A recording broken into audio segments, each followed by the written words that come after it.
백룸은 사실 알고 보면 텅텅 비어있는 영화입니다. 근데 이게 맛있어. 안녕하세요. 영화 한 잔의 주인장입니다. 오늘은 빠르게 마시는 한 장으로 인터넷 괴담에서 시작해서 극영화까지 나온 백룸 한번 말아볼 건데요. 우선 백룸이 가지는 세계관에 대해서는 저는 잘 모릅니다. 영화가 나온다고 해서 알아본 사람이어서 자세한 거는 말할 수 없으나 그 광활하게 펼쳐지는 공간 안에서 주는 기괴함과 불쾌감을 주력으로 삼는 괴담인 것 같더라고요. 이러한 괴담이 갖고 있는 치명적인 약점이 있습니다. 바로 알면 알수록 재미없고 무서움이 덜한다는 거죠. 사실 빨간 마스크만 생각해도 맨 처음에 빨간 마스크를 들었을 때는 정말 무서웠지만 빨간 마스크 파회법으로 사탕을 준다던가 뛰어가지고 짝수층만 올라간다던가 이런 게 생기고 파란 마스크, 하얀 마스크, 초록 마스크 막 이런 거 생기면서 별로 그렇게 무섭지 않아졌잖아요. 백룸도 마찬가지입니다. 백룸도 처음에 들어갔을 때 광활한 공간에서 주는 사람들이 바글바글 해야 되는데 있지 않은 부조화로 일어나는 공포감이 있는데 이걸 바로 리미널 스페이스라고 하더라고요. 리미널 스페이스를 바탕으로 해서 포첸에 노란색 방들이 올라왔고 이것을 매력적이게 본 유저들이 설정을 덧붙여가면서 괴담이 시작했습니다. 그래서 이번 감독은 20살의 나이로 A24에서 가장 젊은 최연소 감독으로 데뷔했고 사실상 그의 작품 백룸은 아주 잘 만들어졌다고 저는 생각합니다. 이 다음부터 스포일러 가득한 리뷰가 있습니다. 아직 영화를 보지 않았거나 볼 예정이신 분들, 스포일러를 피하고 싶은 분은 여기서 영상을 멈추고 백룸을 보신 뒤 영상 이어보시는 걸 추천드립니다. 그럼 시작합니다.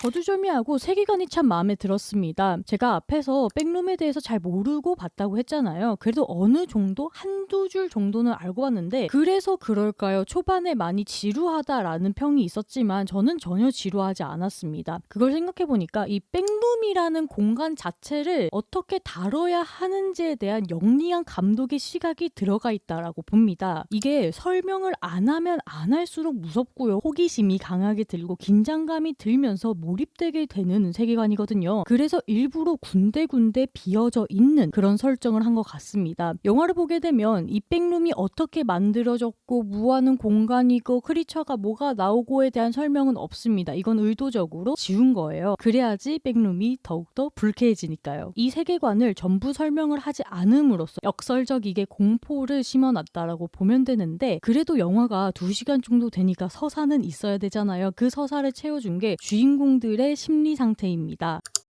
그래서 초반에 주인공이 얼마나 현실로부터 단절되어 있고 또 다른 주인공인 심리상담가가 어떤 트라우마가 가지고 있는지를 설명하는 부분 그리고 백룸을 처음 발견하고 그것을 헤매는 부분은 사실 이 세계관을 잘 알고 있는 관객들의 입장에서는 지루할 수 있으나 저 같은 유비가 이해하기 쉽도록 영화적으로 연출을 해놓은 겁니다. 사실 영화라는 게 마이너한 리그가 아니잖아요. 다 볼 수 있게끔 만들어야 되니까 이런 부분은 영화가 잘못됐어 라기보다 영화적 배려라고 생각이 듭니다. 근데 여기서 좀 주목해야 될 게 이런 심리극을 이끌어 와서 백룸에게 잘 적용을 했냐라고 보면 초반에는 실패했지만 뒤로 갈수록 나아졌다라는 생각이 듭니다. 이렇게 세계관이 확실히 결정돼 있는 영화들은요. 이 세계관과 그 세계관을 파헤쳐가면서 이끌어 나가는 주인공들이 붕 뜨면 안 됩니다. 뜨는 순간 영화 망했다라고 생각해도 되는데 백룸은 초반에는 약간 붕 뜨게 보이나 본격적으로 백룸에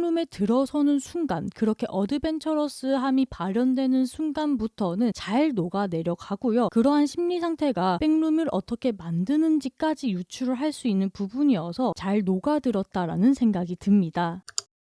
자, 좀 더 들어가 볼게요. 영화 초반은 캠코더로 찍은 것 같이 아주 화질이 안 좋고 비율도 좁은 백룸을 찍은 영상으로 시작합니다. 이거는 감독이 유튜브에 올려둔 그 영상을 갖다 쓴 것처럼도 보이는데 좀 더 가공을 했겠지만요. 그러니까 이걸로 선언을 하는 거죠. 앞으로 백룸이 이런 공간이고 연구원들이 연구도 하고 있다라는 것인데 그 연구원이 놔둔 가방을 클락이 발견하기도 합니다. 주인공인 클락이 심리 상담을 받고 가구점을 비춰주면서 영화가 진행됩니다. 그런데 이때 심리상담사인 메리의 과거 트라우마도 보여주는데요. 맨 처음에 집 지을 때 시멘트로 바닥을 깔잖아요. 그 시멘트에 가족이 다 손도장을 찍었습니다. 아마도 메리의 어린 시절 같이 보이는데요. 나중에 나오는 그녀의 트라우마 플래시백으로 보이는 것은 그 집이라는 공간에 창문을 다 신문지 같은 걸 뒤덮고 엄마가 밖 밖을 전혀 보지 못하는 그런 통제적인 삶을 살았다는 것을 알 수 있습니다. 그런데 메리는 엄마의 감시를 피해서 신문지를 들춰내고 창문을 보려고 했었죠. 그리고 봤을 것이라고 생각이 들어요. 즉 이렇게 통제적인 상황, 트라우마적인 상황에서도 메리는 밖을 볼 수 있는 그런 사람이란 뜻이죠. 나중에 그 집은 철거가 돼서 메리가 그 손도장을 들고 가는데 이 손도장은 아마도 트라우마에 관련된 오브젝트라고 생각이 듭니다. 그러니까 내가 이 트라우마를 들고 다님으로써 경각심을 불러일으키고 세계에 대해서 방어 기제를 세울 수 있는 그런 오브제로 메리가 들고 다니는 겁니다. 그리고 이것은 나중에 백룸의 클라크 괴물을 물리치는 데도 사용이 됩니다. 다시 클라크로 가서 클라크는 예전에 결혼 생활을 했을 때 뭐가 잘못이었고 거기에 대한 심리 상담을 받고 있습니다. 그런데 여기서 사이코 드라마 같은 걸 해요. 그러니까 일종의 역할극을 하는데 그 역할극을 보면 클락이 매우 빠르게 집중을 하고 심지어 심리적으로 동요를 해서 화를 잘 낸다는 걸 알 수 있습니다. 사실 일반적으로 이렇게 대화를 하다가 이제부터 제가 스폰지밥이고 당신 뿌둥이해요. 우리 다 같이 뇌 빼고 놀아봅시다 라고 하면 당장 뇌 빼고 놀 수 있나요? 그런 건 아니잖아요. 근데 클라크는 당장 그 시점으로 돌아가서 그 행위를 잘 할 수 있다는 것이죠. 그러니까 현실성이 얼마나 부족하고 고립된 삶을 사는지를 여기서 보이고 있는 겁니다. 이렇게 클라크는 비관적인 삶의 태도를 가지고 있고 그가 운영하고 있는 가구점에 2명의 직원이 있는데 그 2명도 사실 사장을 그렇게까지 좋아해 보이진 않아요. 월급 주니까 그냥 일을 하는 거죠. 그런데 클라크가 우연한 계기로 백룸으로 들어갈 수 있는 공간을 발견한 겁니다. 이게 가구점 지하에 있었는데 틈새로 미세하게 보이는 불빛을 잡아낸 거예요. 거기서 손을 이렇게 딱 뻗으니까 젤리, 슬라임 같이 훅 하고 통과가 돼서 전혀 다른 광활한 무한의 공간으로 떨어지게 되는 겁니다. 근데 거기에는 클락을 상징하는 가구들이 이렇게 쌓여 있었어요. 그러니까 여기서부터는 저의 뇌피셜이긴 하는데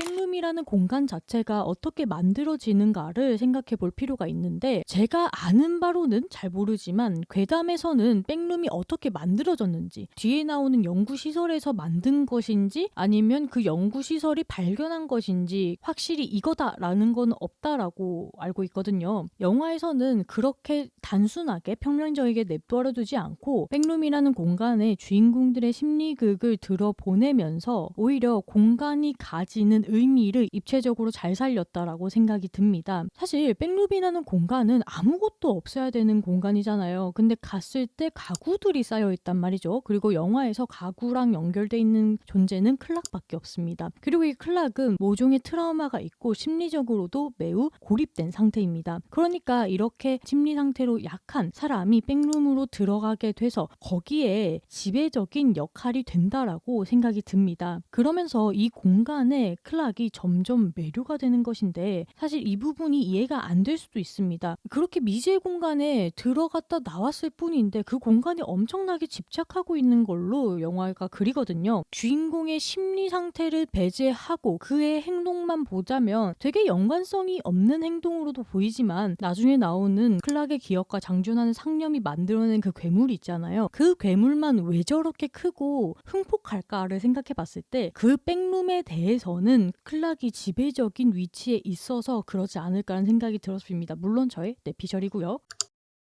이렇게 심리극을 들고 와서 백룸을 던드리진 않은 채 영화가 시각적으로 잘 표현한 것 같아서 훌륭하다는 겁니다. 그래서 뒤에 나오는 점점 침전되고 있는 상태의 소파라던가 이상하게 벽을 뚫고 있는 혹은 벽에 삼켜지고 있는 그런 가구들이 보이는 것도 이 공간이 어떻게 기억과 상념을 먹고 있는지를 보여주는 것 같았습니다. 이거랑 같은 맥락으로 클락의 괴물을 물리친 메리가 자신만의 백룸을 또 만들게 되잖아요. 그때를 자세히 보면 메리가 가본 곳, 클락의 가구점, 자기가 어렸을 때 살았던 집, 그리고 자기의 상담 공간 같은 것이 점점 시간이 지남에 따라서 공간 안에 심전되고 빠져드는 그런 시각적 연출도 참 좋았고 메리의 기억과 상념이 만들어낸 메리 괴물도 나타나잖아요. 그거를 보여주는 순간 저는 백룸이라는 공간은 트라우마를 가진 인물들로 만들어지는 것이고 모든 사람들이 저마다의 트라우마가 있을 수 있으니까 무한한 공간으로 연결돼 있지 않을까라는 생각이 들었습니다. 그럼 여기서 질문이 하나 나오죠.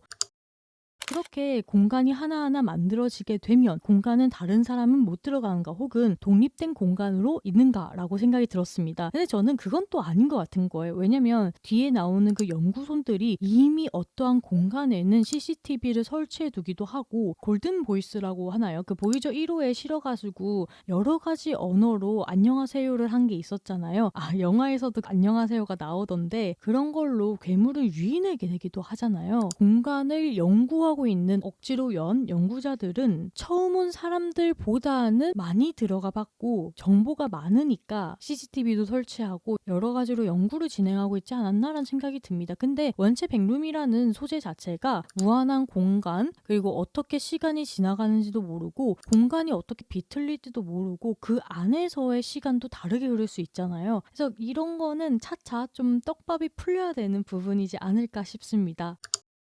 백룸에 들어간 사람이 엄청난 트라우마가 있으면 그 공간의 주체자가 되고 완전히 그 공간의 가마가 되거나 상호작용이 많이 일어나면 괴물이 탄생한다는 것으로 전 받아들였습니다. 그러면 이 영화에 아쉬운 점은 없을까라 했을 때 아쉬운 점도 있어요. 분명히 제가 앞에서 말했듯이 백룸이라는 설정 자체가 말을 하면 할수록 설명을 하면 할수록 이게 좀 짜쳐집니다. 그렇기 때문에 이 영화는 줄타기를 엄청 잘했어야만 됐어요. 처음 본 사람들도 이 세계관에 잘 빠져들을 수 있을 만큼 매력적이어야 하지만 이미 너무 유명한 괴담이잖아요. 이 괴담에 절여져 있는 사람들의 그런 기대감도 충족시켜야 되거든요. 그래서 흔히 말하는 오프닝부터 시작해서 클락이 한번 괴물한테 잡힐 때 1부, 클락을 찾아 나간 메리의 이야기 2부, 메리가 백룸에서 일어나는 행위들 1, 3부라고 봤을 때 1부와 2부는 그 줄다리기를 어느 정도 잘했다라고 생각이 들지만 평론가들이 짚었던 것처럼 3부에서는 모든 거를 다 보여줬기 때문에 살짝 줄다리기에서 밀렸다라는 느낌도 받는 거예요. 그리고 그거 궁금하지 않았나요? 왜 갑자기 클락 괴물이 클락을 잡아먹는지. 저는 거기에 대해서 아무런 생각이 없다가 차근히 생각을 해보니까 그게 좀 이상하기도 하더라고요. 왜 괴물이 급발진해서 클락을 잡아먹었지? 라는 생각이 들었는데 제 생각에서는 클락은 이상하리만큼 백룸에 매료된 상태였습니다. 거기에서 몇 개월 동안 지낸 걸로 보여요. 심리적으로 절벽에 있는 사람이 이상 공간을 탐색을 했고 거기에 함몰되고 매료되면서 그 공간에 마치 일체가 되는 느낌을 받았을 겁니다. 그래서 클락은 그 공간에서 벗어나고 싶으나 사실은 벗어나고 싶지 않은 자기의 심리 상태를 공간에 투영했다라고 보고 아니면 그 공간을 보면서 이상하게 편안한 느낌도 받았을 겁니다. 왜냐면 자기의 심리 상태랑 비슷하니까요. 그래서 클락의 괴물이 클락을 맨 처음에 공격하지 않은 겁니다. 백룸의 존재라고 생각했으니까요. 그런데 이 클락이 미쳐가지고 메리를 납치하지 않습니까? 그래서 메리에게 사이코 드라마를 하면서 자신의 심리 상태에 대해서 어떻냐고 이게 맞냐고 막 몰아붙이는데 이때 메리가 뼈 때리는 말을 하죠. 너는 사실 변하고 싶지도 않으면서 다 남 탓만 하고 있지 않느냐. 너가 집에서 쫓겨내서 이혼을 했을 때도 와이프 탓하고 너가 그 가구점을 하고 있는 것도 죄다 남 탓을 하지 않았느냐. 원래 그렇게 태어난 거다. 바꿀 수 없으면 그냥 받아들여라 라고 하고 클락은 그제서야 미묘하게 불편했던 자신의 그런 비관주의를 받아들이게 되는 겁니다. 이렇게 받아들이게 되면 백룸에 감화된 인간이 아니라 이질적인 인간으로 바뀌게 되잖아요. 그래서 이걸 감지한 클락 괴물이 클락을 발견했고 외부자로 판명한 괴물이 그를 잡아먹은 것이죠. 그래서 이러한 적대심은 이제 외부에서 온 심리상담가 메리로 향하고 그 괴물이 메리를 쫓으면서 영화는 엔딩으로 들어가게 되는 겁니다. 엔딩에서는 메리와 괴물의 그런 쫓고 쫓기는 술래잡기 비슷한 게 나타나고요. 그때 공간 활용도 참 잘한 것 같으나 그 천장 위로 올라갈 때 그 미묘하게 느린 답답함이 약간 걸리긴 했습니다. 그럼에도 불구하고 마지막에 가구점 위로 올라가게 되고 그 틈을 타서 새로운 공간으로 넘어간 메리가 연구원들에게 구해지게 되고 인터뷰를 하면서 백룸에 대한 떡밥도 남기지만 그녀가 백룸에 들어간 적이 있고 그녀도 트라우마가 있기 때문에 그녀의 트라우마 공간이 다시 백룸으로 생겨났다는 그런 영화적 마무리를 짓습니다. 그래서 좀 정리를 하자면 백룸이라는 세계관을 인간의 심리극으로 잘 엮여서 갖다 쓴 수작이다라고 볼 수 있습니다. 그리고 반복되는 공간 안에서 주인공의 심리극을 이끌어낸다는 것에서 8분 출구가 떠올릴 수밖에 없었습니다. 요거는 리뷰를 해놨으니까 참고 부탁드리고요.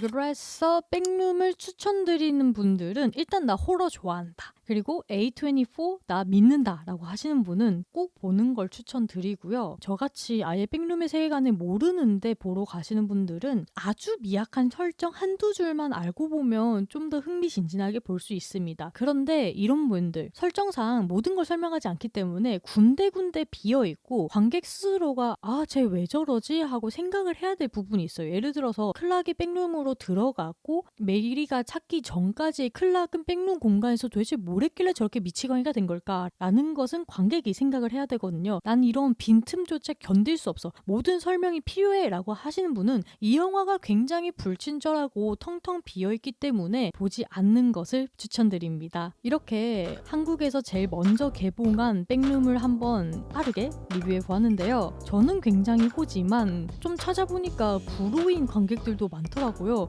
그래서 여러분들은 어떻게 보셨는지 댓글로 남겨주시면 주인장의 답변을 받아볼 수 있습니다. 그리고 구독, 좋아요, 알림 설정도 부탁드립니다. 최근에 제가 통계를 봤는데 무려 90%나 제 채널을 구독하지 않고 보고 있더라고요. 구독 꼭 좀 부탁드리고요. 그럼 다음 빠르게 마시는 한 잔으로 금요일에 돌아오겠습니다. 모두들 안녕.